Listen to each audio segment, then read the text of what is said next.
You are listening to the Intercoastal Podcast, part of the Destination Marketing Podcast Network.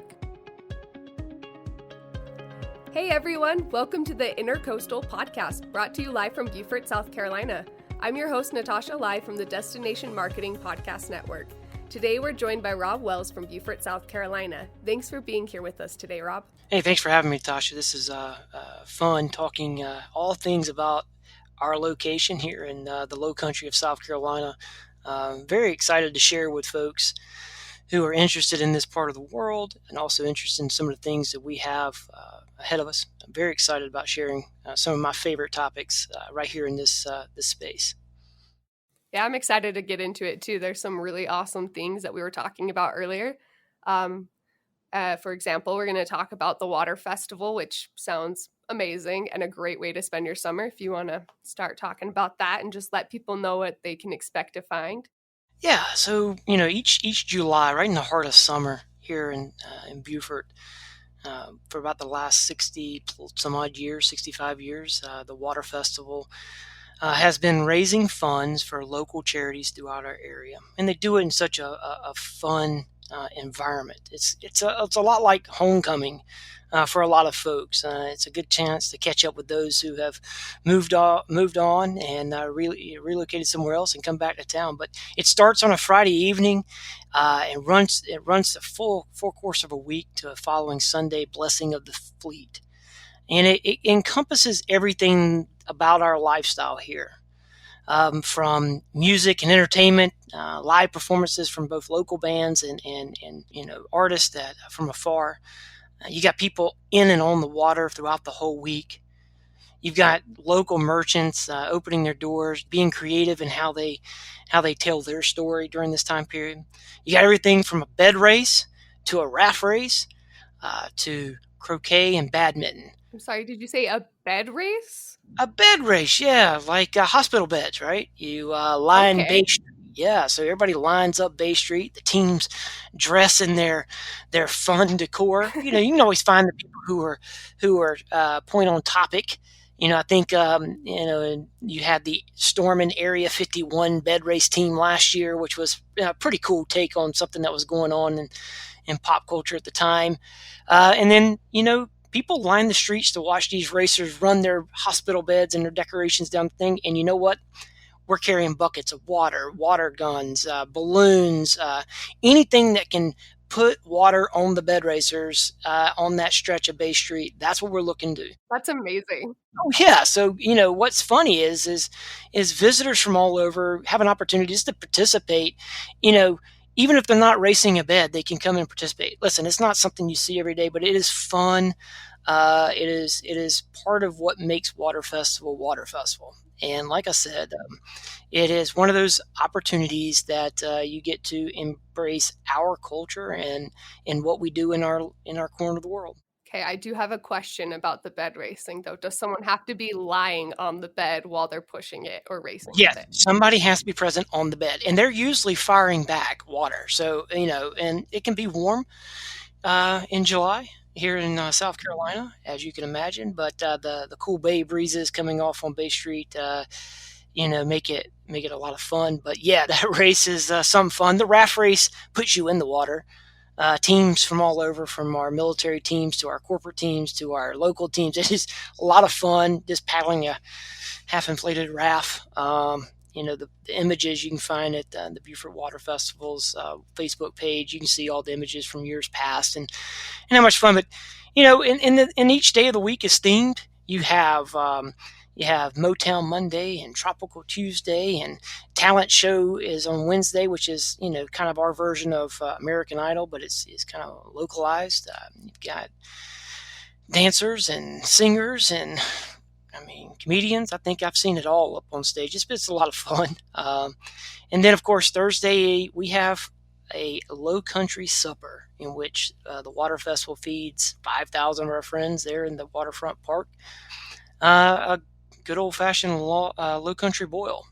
And if you're not familiar with a low country boil, or as we call it, frogmore stew, you got your shrimp and corn and sausage and it's one of those staples of the Low Country where we embrace our food so much, and it's one of those things. And so it's a great time. People come out there and bring their families. We've been doing it for almost 10 years now as a family, and it's fun to be out there. And then of course you've got Friday and Saturday and Sunday, and keeps on going. And like I said, Water Festival is an experience that if you're coming for the week to the beach and you're staying at Fripp or Harbor or camping at Hunting Island or staying in one of the inns in downtown Beaufort, you're going to make your way to Water Festival. You're going to take in one of the events because it's a memorable time.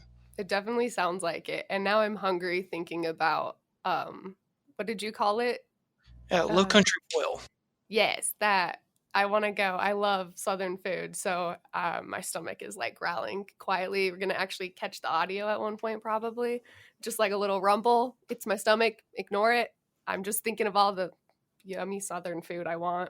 Well, that is something that most people can get a taste of. And Beaufort, Port Royal, and the entire Sea Islands, have this connection with food. And the Water Festival has a portion of it that they celebrate. And it's one of those things. If you're planning to be in and around the area about mid-July of any given year going forward, this is the place to be, and it's definitely a must-do event. If you're putting together a bucket list of things to do in the Low Country, it's on there.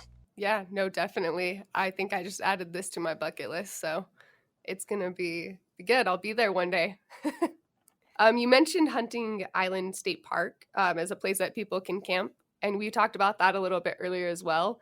I think that's a really awesome spot that we could spotlight right now for people to hear a little bit more about. Do you want to talk about that?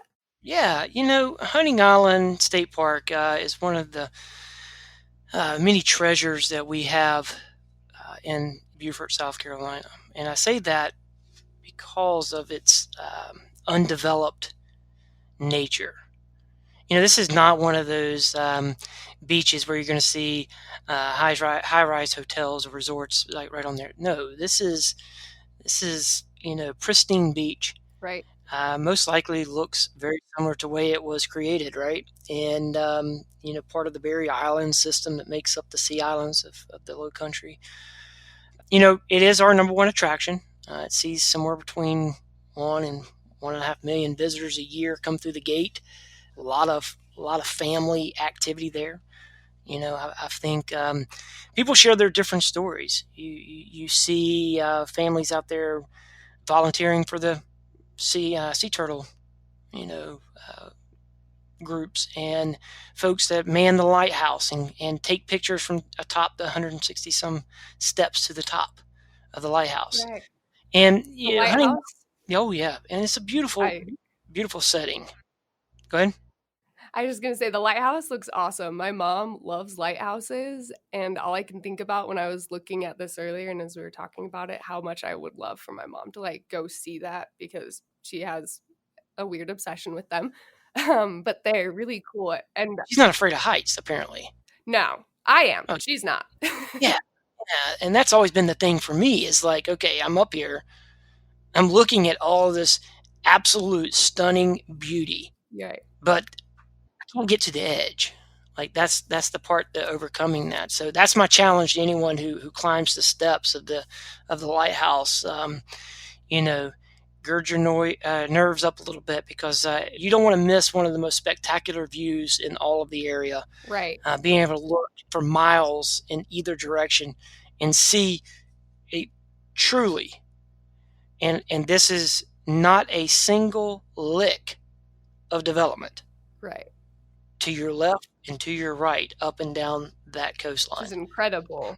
Yeah, it's amazing. Think about that. And that's the beauty of having a state park right there at the coast. And we're so grateful that the state park system, has maintained this property. There's a couple of different ways that you can take in the adventure. I'll share you with what we find the majority. If you're not a camper, not even a glamper, if you will, right? If you're not a camper and you don't get to take in the campgrounds, most people will stay in Beaufort, in and around the Beaufort area, and one of the inns or hotel properties, or rentals, whatever the case may be. It's only 16 That's minutes not to the far at beach, all. so you're never far away, right? And people go out there, spend the day, go back to the room. Then they can get dressed up and walk downtown and grab some food at one of the many establishments there in the heart of downtown. But the beauty of that is that the beach is still in its shape. Beautiful white sand across the whole of the property and the park, and it's you know people can get lost in their thoughts and their actions. And my favorite part about Hunting Island, they have a nature center. Right. I Um, was reading about that a little bit. and my kids love that. I have two older daughters. I have two younger sons. I think my sons really like to look at the baby alligators there.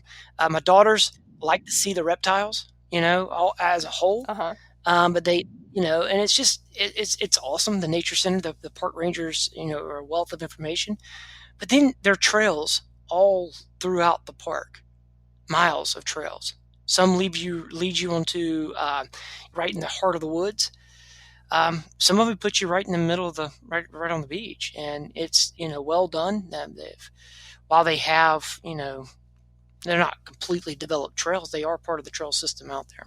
Right. Oh, that sounds so beautiful. I just Yeah, am picturing it in my head walking down. I love hiking and being outside, so this I is like a understand. dream.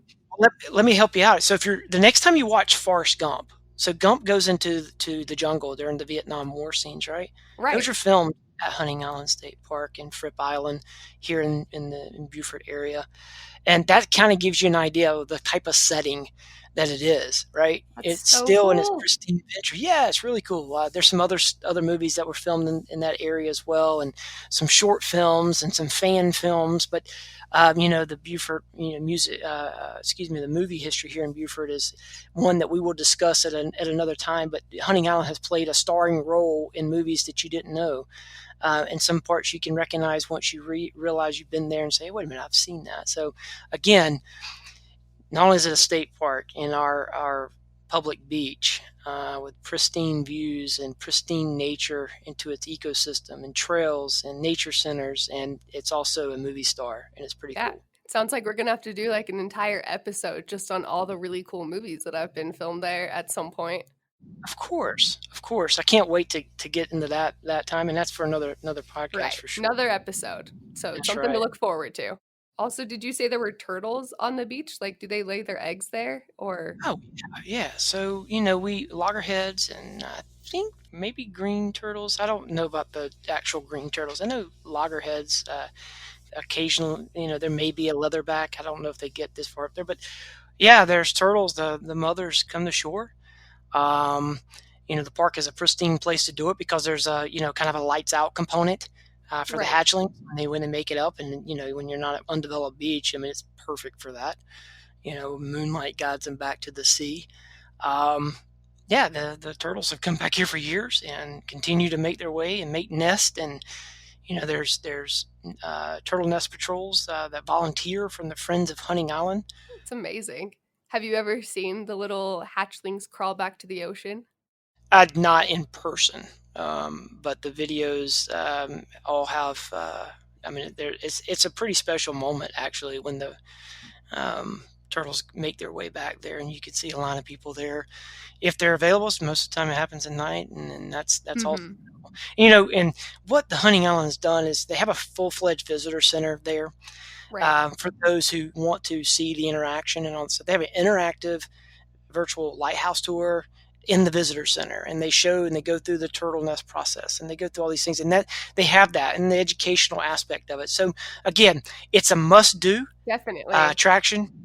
We could spend literally another 30 minutes just describing just the different activities that can be done on there, but it is a full day's worth of venture, and if you're coming to the area, it's a must. Definitely.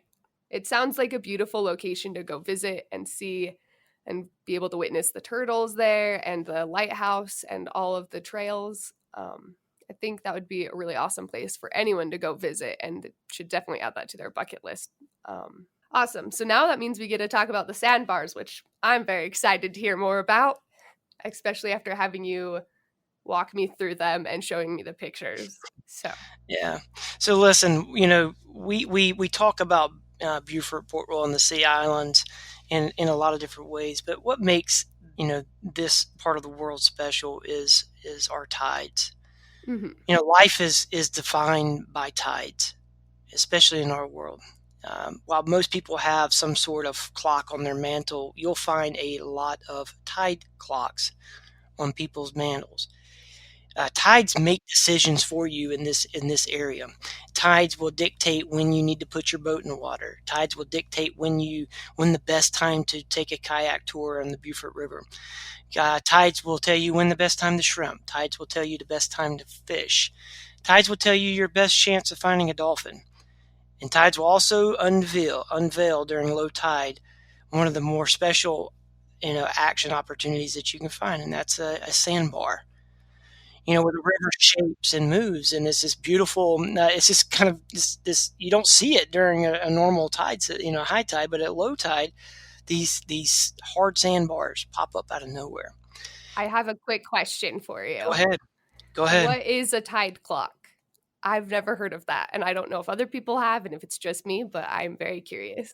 Well, not that we want to go too far deep into it, but a tide clock basically is a kind of it will let you know high tide and low tide based on whatever your tide increments are. So our tide increments are every 6 to 8 hours.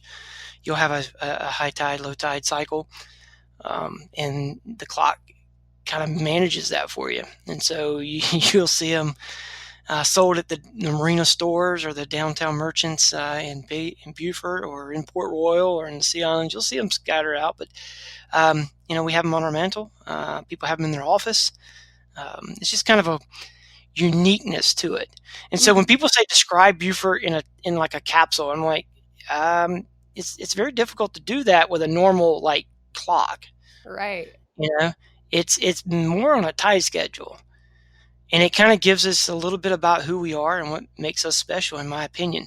Listen, every time a tide changes, it flushes out the water and brings in new life, and it keeps the waterway pristine, keeps the ecosystem that we all enjoy our food from. That sea to table concept, it keeps it pristine. The oysters help filtrate its part, and what it does in those tides is it recreates these sandbars that I was alluding to.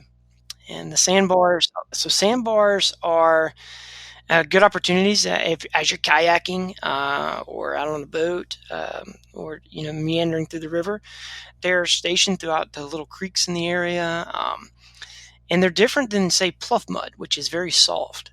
The sandbars are hard enough to get out and walk.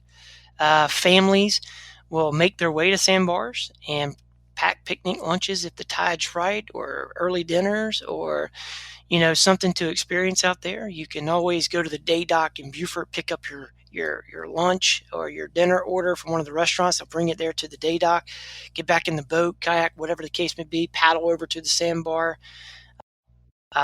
get out and enjoy that, rarest of opportunities. And it's something we probably take for granted here in the Low Country is our use of sandbars. But there's a downtown sandbar, there's a family sandbar around Pigeon Point, and there's all these other little discoverable sandbars at low tide. And I it's love that something you have that themed sandbars, basically, like a family sandbar, everything. yeah, That's really cool. there Um, are, yes, you definitely find the sandbar that finds your personality, and it's just one of those things that makes us I'd say unique. Um, it also is something that's a calling card for the area, for the Low Country of South Carolina. Not everybody has these things available, but here in Beaufort, it's something that we celebrate, something that we make a part of our life. And from time to time, you will find the occasional visitor who has access to the water and can get out there and see it. And that's something we do. There's excursions. I know that the Beaufort kayak tours will offer those where they'll get you to the sandbar and kind of show you how that operates. And that's probably the best way for a visitor to experience that. how far are they out from like the beach or the shore? No, it's not that far. It's really Okay. not that far. Yeah, from the downtown marina launch, I would say it's no more than a 15-minute paddle. Okay. If you're a decent paddler, it can be quicker. If the tide is going out with you, it'll be very quick. So it's good. Got to time it right. You got to time it right. Sounds like that's when I would need to go. I'm not a good paddler. Yeah, Did it's not really grow up around water. I understand, and most of the people who want to be in and outside, that's one of the reasons you come to Beaufort. Mm-hmm. Most people, they want to see kind of what the Low Country's about. Right. That's what makes people find their intercoastal lifestyle, and Beaufort is a great way to embrace that. We live it each and every day. People being in and out on the water is part of the charm of being here in the Low Country of South Carolina, and Beaufort offers that to visitors. We talk a lot about people and visitors finding their intercoastal, and they do that by being a part of the water. Stories from years gone by talk about all of these people finding their center in life, being in and near the water. Right. Water brings this unique calmness to it. Think about ocean waves, crashing waves on the shore. There's something about that sound that brings peace, right? Right. And something about the river and the way it moves here in Beaufort and Port Royal, and the way the water creaks across the bay, or splashes against a kayak, or flaps against the boat. Those sounds, that is very unique to our area, but it's also what people are looking for when they go on vacation, or they want to experience something new. Right. That sounds really relaxing.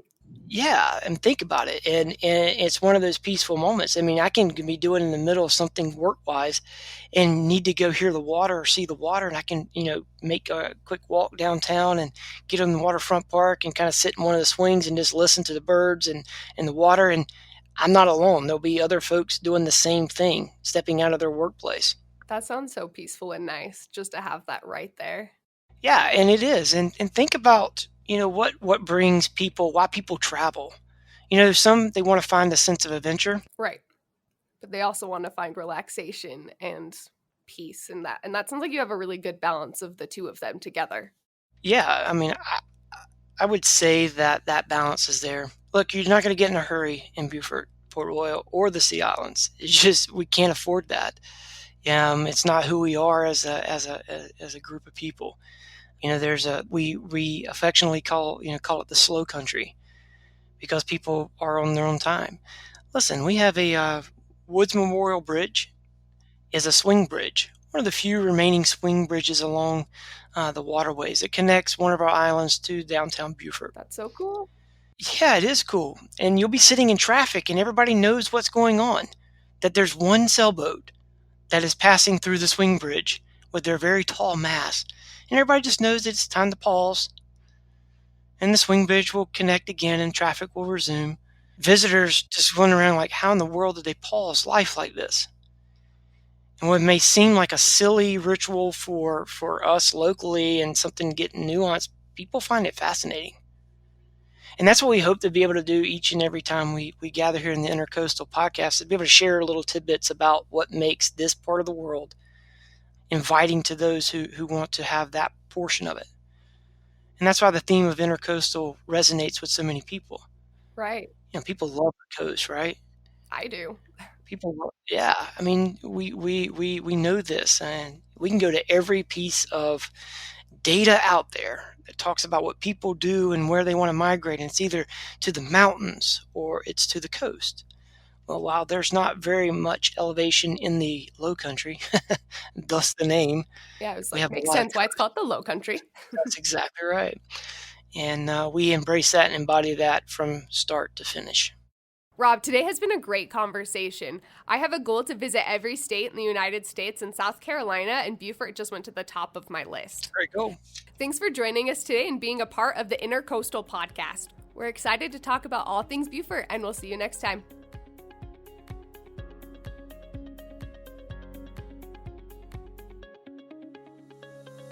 This has been another episode of the Intercoastal Podcast, part of the Destination Marketing Podcast Network, hosted by Natasha Lye and produced by the Relic team.